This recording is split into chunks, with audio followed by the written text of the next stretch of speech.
To my channel. और आज हम संदीप गर्ग की बुक इंट्रोडक्टरी मैक्रो इकोनॉमिक्स का second topic basic concepts of macro economics discuss करने वाले हैं। So let's get started. Basic concepts में हमारे कुछ ऐसे टर्म्स हैं जो हमें मैक्रो इकोनॉमिक्स में पता होने चाहिए और जिससे हम स्टार्ट करेंगे अपनी मैक्रो इकोनॉमिक्स की थ्योरीज़, जो जिसमें डोमेस्टिक टेरिटरी, नॉर्मल रेसिडेंस, ये सारे टर्म्स आते हैं जिनको एक एक करके शॉर्ट में एक्सप्लेन किया गया है। Like starting with domestic territory. Domestic territory का मतलब होता है political frontiers of a country, मतलब कि जोग्राफिकल लोकेशन में जो किसी एक कंट्री का एरिया आता है। लाइक इंडिया का जो जितना भी एरिया आता है from Kashmir to Kanyakumari, that पूरा का पूरा एरिया डोमेस्टिक टेरिटरी कहलाता है।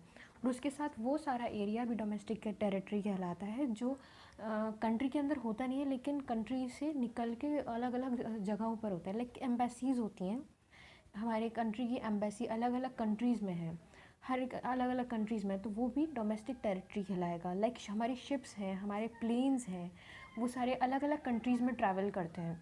लाइक इंडिया का प्लेन अगर चाइना से सिंगापुर जा रहा है तो वो इंडिया की ही डोमेस्टिक टेरिटरी कहलाएगा। मतलब जो सारी ज़मीन, जो हमारा ऊपर का एयर एरिया होता है जहाँ पे प्लेन्स फ्लाई करते हैं, वो भी हमारा है। और जो हमारा वाटर एरिया है उस जगह पे, वो भी हमारा माना जाएगा। लाइक इंडिया की परमिशन के बिना कोई भी प्लेन उस इंडिया से गुजर कर नहीं जा सकता। So it is not only land, it is also the water area, it is also the air area. And वो सारी शिप्स, एयरक्राफ्ट्स और हमारी एम्बसीज, जो भी चीज़ें बाहर हैं हमारी कंट्री से, वो सारी भी हमारी कंट्री की डोमेस्टिक टेरिटरी कहलाएंगी, जो भी हम ओन करते हैं। यही चीज़ उसमें लिखी है कि ships and aircrafts, fishing vessels, oil, natural gas, जो भी ओशियनिक एरिया में होता है, जो भी एयर एरिया में होता है, और जो एम्बसीज़ होती हैं दूसरी कंट्रीज़ में, वो सब हमारी डोमेस्टिक टेरिटरी में आती हैं। और डोमेस्टिक टेरिटरी में क्या इंक्लूडेड नहीं होता है, जो दूसरी कंट्रीज़ की एम्बसीज़ हमारी कंट्री में होती हैं, जो मिलिट्री इस्टेब्लिशमेंट फॉरेन कंट्री का हमारी कंट्री में होता है। लाइक हमारी कंट्री में कोई और किसी और की चीज़ें हैं, किसी और की एम्बसी, किसी और कंट्री का ऑफिस है, तो वो हमारी डोमेस्टिक टेरिटरी नहीं मानी जाएगी। लाइक कोई सिंगापुर का प्लेन हमारी कंट्री में लैंड हुआ है तो वो हमारे डोमेस्टिक टेरिटरी नहीं है। सो इस डेफिनेशन में अकॉर्डिंग टू यूनाइटेड नेशंस एक ऑर्गेनाइजेशन है जिसके अकॉर्डिंग डोमेस्टिक टेरिटरी का मतलब होता है वो जोग्राफिकल टेरिटरी, वो जोग्राफिकल एरिया किसी कंट्री का जिसको कोई एक गवर्नमेंट कवर करती है, कोई एक गवर्नमेंट चलाती है, और उसके अंदर लोग, गुड्स और कैपिटल गुड्स, सारी चीज़ें फ्रीली घूम सकती हैं। लाइक अगर हमें किसी दूसरी कंट्री जाना होगा तो हमें वीज़ा लगेगा, लेकिन हमें अगर अपनी ही कंट्री में जाना हो तो हमें वीज़ा नहीं लगेगा, हमें पासपोर्ट नहीं लगेगा, हम फ्रीली अपनी कंट्री में कहीं भी इधर से उधर घूम सकते हैं। सो वो जोग्राफिकल एरिया जहाँ हम फ्रीली घूम सकते हैं, गुड्स, पर्सन, कैपिटल फ्रीली घूम सकता है, वो डोमेस्टिक टेरिटरी कहलाएगा। अब इन क्वेश्चंस में देखें तो which of the following are domestic territory of India. इसमें फर्स्ट है an Indian company in London. The answer shows that in an Indian company in London is not a domestic territory. Why? क्योंकि हम यहाँ बात कर रहे हैं बाहर जो भी चीज़ें हैं उनमें से सिर्फ शिप्स, एयरक्राफ्ट्स, एम्बसीज और मिलिट्री, ये सिर्फ 4 चीज़ें अगर हमारी बाहर हैं तो ये हमारी डोमेस्टिक टेरिटरी है। इनके अलावा कोई प्राइवेट कंपनी बाहर है इंडिया की तो वो हमारी डोमेस्टिक टेरिटरी में नहीं आती। माइक्रोसॉफ्ट ऑफिस इन इंडिया, वो इंडिया में खुला है, वो एक कंपनी है, प्राइवेट कंपनी है, तो जाहिर सी बात है वो इंडिया का हुआ। इंडिया का हुआ। Company in India owned by a Japanese, यहाँ फिर से कंपनी की बात आती है, इंडिया में है तो वो इंडिया की हुई। Office of Reliance industries in New York, ये फिर एक प्राइवेट कंपनी है जो रिलायंस की है और न्यूयॉर्क में है। प्राइवेट कंपनी जिस कंट्री में होगी उसी कंट्री की ओन्ड होगी, तो ये न्यूयॉर्क की हुई, इंडिया की नहीं हुई। Branch of foreign bank in India, यहाँ पे बैंक की बात हुई है, मैंने 4 चीज़ों में बैंक को इंक्लूड नहीं किया था, तो ये भी ये इंडिया का हुआ है। बैंक्स जहाँ की हैं वो वहीं की मानी जाएंगी। इंडियन एम्बेसी इन जापान, तो हमारी एम्बेसी के बारे में मैंने बात की थी कि एम्बेसी कहीं भी किसी भी कंट्री में हो, लेकिन अगर हमारे इंडिया की है वो, अगर इंडियन एम्बेसी है वो, तो उसको हम अपनी डोमेस्टिक टेरिटरी मानेंगे। मतलब ये है कि हमें डोमेस्टिक टेरिटरी, अगर हमारी कंट्री में कोई चीज़ नहीं है मगर बल्कि बाहर किसी कंट्री में वो चीज़ है, तो 4 चीज़ें ही सिर्फ हम अपनी मान सकते हैं, शिप्स, एयरक्राफ्ट्स और मिलिट्री और एम्बसीज़। तो इसी तरह से इसको हम फर्दर सॉल्व करेंगे। रशियन एम्बेसी इन इंडिया, तो ये हमारी नहीं हो सकती, ये एम्बेसी है और ये रशियन है, इंडियन एम्बेसी नहीं है, तो हम इसको अपनी डोमेस्टिक टेरिटरी नहीं मानेंगे।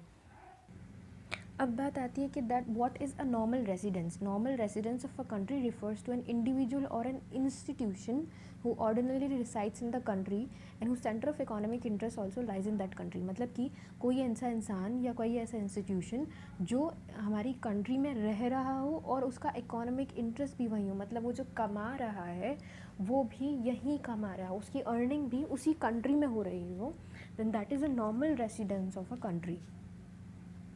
इसमें कौन कौन लोग इंक्लूडेड नहीं होते हैं? जो टूरिस्ट होते हैं, एम्बेसी के लोग होते हैं, किसी इंटरनेशनल ऑर्गेनाइजेशन से रिलेटेड होते हैं, कोई कमर्शियल ट्रैवल के लिए आया होता है तो वो भी इंक्लूड नहीं होता है। सिटीज़नशिप और रेसिडेंटशिप में थोड़ा फ़र्क है। सिटीज़नशिप में आप तब सिटीज़न कहलाओगे जब आप इंडिया में बॉर्न हुए हो। ये ज़रूरी नहीं कि आप इंडिया में रह रहे हो या नहीं रह रहे हो। अगर आप इंडिया में बॉर्न हुए हो या आपने अप्लाई किया है इंडिया की सिटीज़नशिप के लिए और आपका एप्लीकेशन पास हो गई है तो आप सिटीज़न बन सकते हो। इन 2 कंडीशन में बन सकते हो। आप चाहो तो इंडिया में रहो या ना रहो, इट डजेंट मैटर, लेकिन रेसिडेंटशिप में आपको इंडिया में रहना भी होगा और आपको अपना इकोनॉमिक इंटरेस्ट भी इंडिया में ही दिखाना होगा। लाइक आप जो कमाई करोगे, आप अर्निंग करोगे, वो भी इंडिया में ही होगी। And it is also written that more than 1 year, अगर आप 1 साल से ज़्यादा किसी कंट्री में रह रहे हो एंड अपना इकोनॉमिक इंटरेस्ट दिखा रहे हो, then you are a resident of that country. Now factor income और ट्रांसफ़र इनकम में काफ़ी फ़र्क होता है। फैक्टर इनकम इज़ दैट कि जब आप कोई काम कर रहे हो, कोई जॉब कर रहे हो, तो आपको जो बदले में सैलरी या पेमेंट मिलता है, that is factor income. Transfer income तब होता है जब वन साइडेड कॉन्सेप्ट होता है, मतलब कि आप जब कोई काम नहीं कर रहे हो, आपको बिना किसी काम के आपको वो पेमेंट मिल रही है, आपको आपकी इनकम आ रही है। जैसे ओल्ड एज पेंशन होती है, स्कॉलरशिप होती है, ये बिना किसी जॉब के आपको पैसे मिलते हैं। अनएम्प्लॉयमेंट अलाउंस होते हैं। अनएम्प्लॉयमेंट अलाउंस की जब आपके पास आप जॉब नहीं कर पा रहे हो किसी वजह से, मतलब लाइक आप किसी जॉब में थे और आपको छुट्टी लेनी पड़ी, तो आपको छुट्टी के टाइम पर भी पैसे मिल रहे हैं, तो अनएम्प्लॉयमेंट अलाउंस हो जाते हैं। फाइनल गुड्स और इंटरमीडिएट गुड्स वो होते हैं, लाइक फाइनल गुड होते हैं जो पूरे तैयार होके रेडी होते हैं किसी कंपनी की तरफ से और आप उसको डायरेक्ट कंज्यूम कर सकते हो। आप उसको कोई भी कंज्यूमर डायरेक्ट उसे कंज्यूम कर सकता है।